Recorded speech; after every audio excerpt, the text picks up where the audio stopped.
Hello students, welcome to education insights. आज बात करने वाले हैं क्लासिफिकेशन ऑफ गुड्स के बारे में कि गुड्स कितने टाइप के हैं। तो सबसे पहले गुड्स की डेफिनेशन क्या है उसके बारे में बात होगी। तो बच्चों, गुड्स का मतलब दोज टेंजिबल और intangible items. Goods means those tangible और intangible items which are purchased either for consumption purpose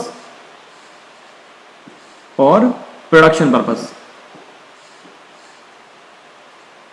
पहले तो याद रखना है, गुड्स का मतलब ऐसे आइटम्स जो या तो टेंजिबल फॉर्म में है, आंखों से दिखाई देंगे, या फिर जो इंटेंजिबल फॉर्म में आंखों से दिखाई नहीं देंगे। इसका मतलब सर्विसेज को गुड्स के अंदर ही इंक्लूड किया गया है। और जो परचेज किए हैं या तो कंजम्पशन पर्पस के लिए, कंजम्पशन पर्पस मतलब सेल्फ सेटिस्फेक्शन के लिए, या फिर जो परचेज किए गए हैं इनकम के जनरेशन के लिए, जनरेशन ऑफ इनकम।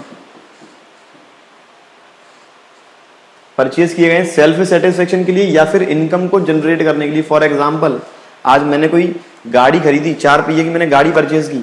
अब मैं उस गाड़ी को केवल अपने पर्सनल यूज में लेता हूं, तो वहां पर वो गाड़ी मानी जाएगी कंजम्पशन पर्पस के लिए, गाड़ी मानी जाएगी कंज्यूमर गुड।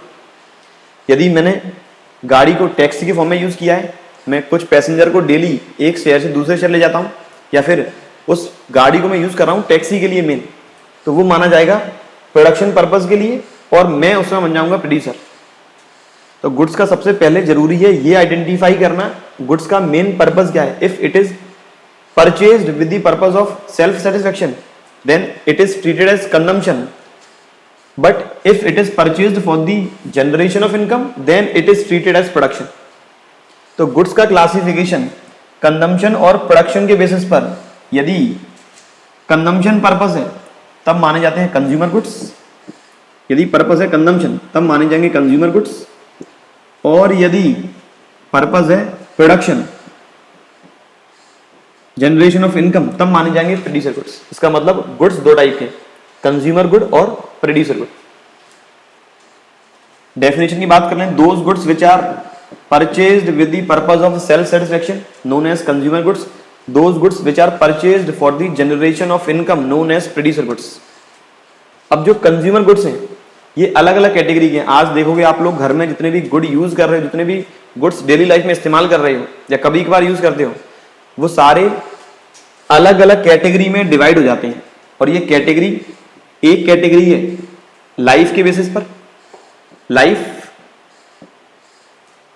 जिसके अंदर आता है सबसे पहले नॉन ड्यूरेबल, ऐसे गुड जो मैं अपनी डेली लाइफ में यूज तो कर रहा हूं लेकिन इसकी कोई भी ड्यूरेबिलिटी नहीं है। ड्यूरेबिलिटी मतलब एक बार यूज करने के बाद ये खत्म हो जाएगा। जैसे जितने भी पेरिशेबल नेचर के आइटम, जितने भी एग्रीकल्चरल गुड्स हैं, दूध या फिर सब्जियां, फल, इसके अलावा मीट प्रोडक्ट्स, ये सारे आते हैं नॉन ड्यूरेबल कंज्यूमर गुड्स के अंदर। तो पहली कैटेगरी लाइफ में नॉन ड्यूरेबल, जिनकी कोई भी लाइफ नहीं है, those goods which has no life is known as non durable. ऐसे गुड्स जिनकी लाइफ है अधिकतम 1 साल is known as semi durable. Like जितने भी कपड़े, जितने भी बर्तन, ये सारे माने जाते हैं सेमी ड्यूरेबल। अपन ऐसा मान के चलते हैं, इकोनॉमिक्स का मानना है कि ऐसे गुड्स की लाइफ अधिकतम रहेगी 1 साल। और तीसरा रहता है ड्यूरेबल। ड्यूरेबल गुड्स, ऐसे गुड्स जिनकी लाइफ 1 साल से ज्यादा है, जैसे मैं मोबाइल फोन यूज कर रहा हूँ, गाड़ी यूज कर रहा हूँ, मेरा घर है, फर्नीचर है, ये सारे ड्यूरेबल गुड्स के अंदर आते हैं क्योंकि इनकी लाइफ है more than 1 year, up to 1 year ये वाला, और इसकी नो लाइफ। तो ये मेरा कंज्यूमर गुड का पहला part on the basis of life classify हो चुका है। अगला पार्ट टेंजिबिलिटी के बेसिस पर जो है इंटेंजिबल गुड्स या फिर सर्विसेज। तो ये मेरा पार्ट टेंजिबल गुड्स और ये मेरा पार्ट इंटेंजिबल गुड्स। तो जितने भी हम लोग गुड्स कंज्यूम कर रहे हैं सेल्फ सेटिस्फेक्शन के लिए, वो इन 4 कैटेगरी में ही डिवाइड होंगे। अगली बात करें प्रोड्यूसर गुड की। एग्जाम बच्चों यहां से क्वेश्चन आता है, बहुत सिंपल क्वेश्चन आएगा, गुड का नाम लिखा होगा, आप इजीली पहचान जाओगे कौन सा गुड है। जैसे for example last year question आया, टेलीविजन किस तरह का कंज्यूमर गुड है। तो टेलीविजन जिसकी लाइफ 1 साल से ज्यादा है तो वो रहेगा ड्यूरेबल यूज कंज्यूमर गुड। अब बात करें प्रोड्यूसर गुड्स की। ऐसे गुड्स जो परचेज किए गए हैं प्रोडक्शन पर्पस के लिए, जो ऐसे गुड्स जो परचेज किए गए हैं इनकम को जनरेट करने के लिए, वो प्रोड्यूसर गुड्स हैं। अब ये दो टाइप के होते हैं। जैसे आज मेरी दुकान खोलता हूँ, आज मैंने सपोज रेडीमेड गारमेंट्स ओपन किया, तो मुझे दो टाइप के गुड्स चाहिए। एक चाहिए स्टॉक जिसमें मैं डील कर रहा हूँ, परचेज करता हूँ, बेचता हूँ, और दूसरा मुझे चाहिए कहीं ना कहीं एयर कंडीशन, बिल्डिंग, फर्नीचर, ताकि मैं इजी वे में अपना प्रोडक्ट अपने कस्टमर को बेच पाऊँ। तो इकोनॉमिक्स कहती है प्रोड्यूसर दो तरह के गुड्स परचेज करता है। नंबर वन इज इन्वेंट्री, जिसे स्टॉक भी कह सकते हैं, और number second is fixed asset. Number second is fixed asset.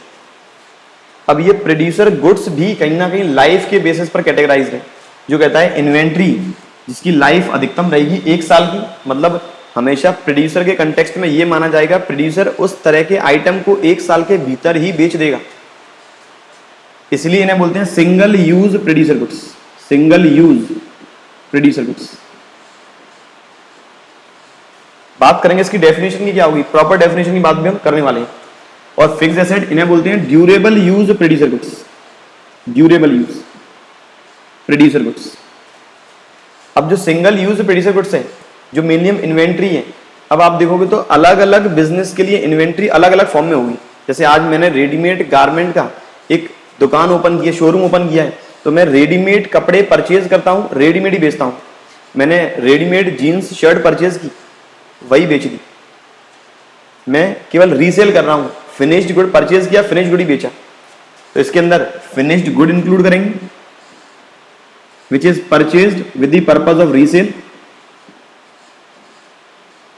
मैंने एक बिजनेस और ओपन किया, मैंने एक आटा चक्की खोली जहां मैंने गेहूं परचेज किया, उसका आटा पीसा, फिर बेचा। मतलब मैंने यहां पर रॉ मटेरियल परचेज किया, कन्वर्ट किया फिनिश गुड में। तो ये मेरा रॉ मटेरियल, ये भी इन्वेंट्री है, ये भी सिंगल यूज प्रोड्यूसर गुड है।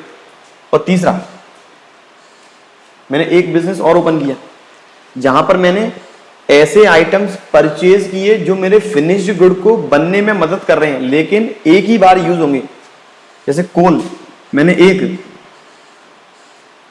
लॉन्ड्री सर्विसेज भी ओपन की जहां कपड़े प्रेस होंगे, कपड़े धुलेंगे, कपड़े प्रेस होंगे। तो कपड़े प्रेस करने के लिए जो आयरन है, जो प्रेस है, वो कोयले वाली है, तो वहां कोयले का इस्तेमाल होगा। कोयला एक बार यूज होगा और फिर उसकी लाइफ खत्म। तो कहीं ना कहीं single use producer goods business के अकॉर्डिंग अलग अलग कैटेगरी में डिवाइड है। यहां मैंने रॉ मटेरियल, यहां मैंने फिनिश गुड ही परचेज किया, वही रीसेल कर दिया। यहां मैंने रॉ मटेरियल परचेज किया, उसे फिनिश गुड में कन्वर्ट किया, फिर बेचा। यहां मैंने आइटम खरीदा लेकिन ना उसे कन्वर्ट किया, ना एज इट इज सेल किया। इसकी मदद से मैंने गुड्स या फिर सर्विसेज इकोनॉमी में की रेंडर, इकोनॉमी में मैंने पेश की, या फिर अपने कस्टमर को गुड्स और सर्विसेज बेची। तो ये तीनों कैटेगरी ही इन्वेंट्री या फिर सिंगल यूज प्रोड्यूसर गुड्स के अंदर आएगा। और सिंगल यूज प्रोड्यूसर गुड्स को ही हम कहते हैं इंटरमीडिएट गुड, इसे ही बोला जाता है इंटरमीडिएट गुड। तो इंटरमीडिएट गुड मींस या single use producer good means those goods which are purchased either with the purpose of resale, which are purchased either in the conversion of the finished good, or which are purchased either in the for the production of finished good. But all of these have a maximum life of 1 year and these can be utilized only once. उन्हें बोलेंगे हम single use producer goods. दूसरा, durable use producer goods, ऐसे producer goods जो एक से ज्यादा बार इस्तेमाल हो सकते हैं, प्लस इनकी लाइफ रहेगी more than 1 year. Those producer goods which are used more than once, plus these have life of more than 1 year. यहां आपको जो कंज्यूमर गुड्स है, यहां पर कोई भी दिक्कत नहीं आएगी, इजी है आइडेंटिफाई करना। कंज्यूमर गुड्स में बहुत इजी आइडेंटिफाई करना, लेकिन दिक्कत आएगी इस जगह। For example,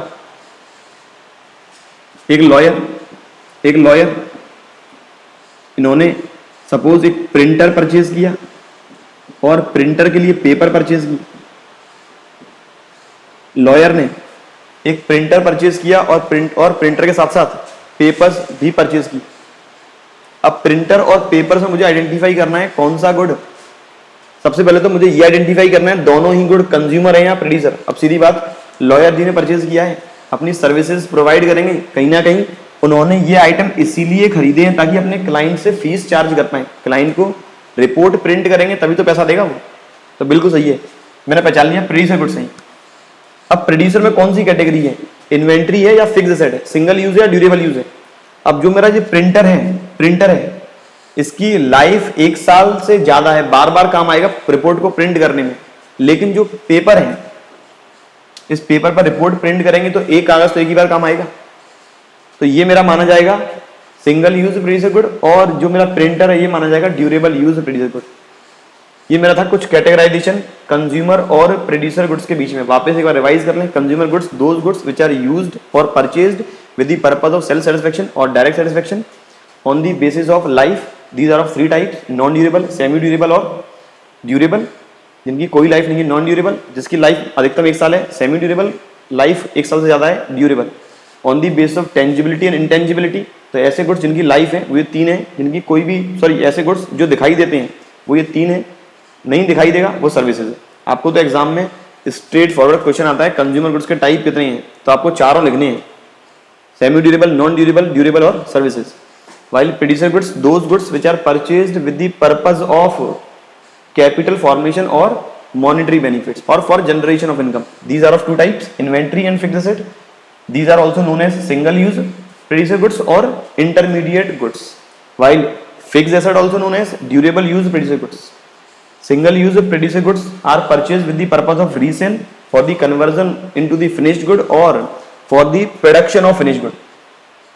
Along with this, these goods have maximum life of 1 year, while durable use producer goods, those goods which are purchased with the motive of capital formation, these goods have life of more than 1 year and these can be used more than once. बच्चों ये था आज का topic, consumer और producer goods के बीच में क्या डिफरेंस है। ऐसे ही रिलेटेड टॉपिक का डिस्कशन करने वाले हैं अपने अगले लेक्चर में। आपको यदि कोई स्पेसिफिक टॉपिक में दिक्कत आती है तो मुझे आप कमेंट बॉक्स में जरूर बताएं, उस टॉपिक को भी मैं सॉल्व करने की पूरी कोशिश करूंगा। ऐसे ही बनी रहिए हमारे यूट्यूब चैनल एजुकेशन इनसाइट्स के साथ, और बात करेंगे अपने अगले लेक्चर में। Thank you.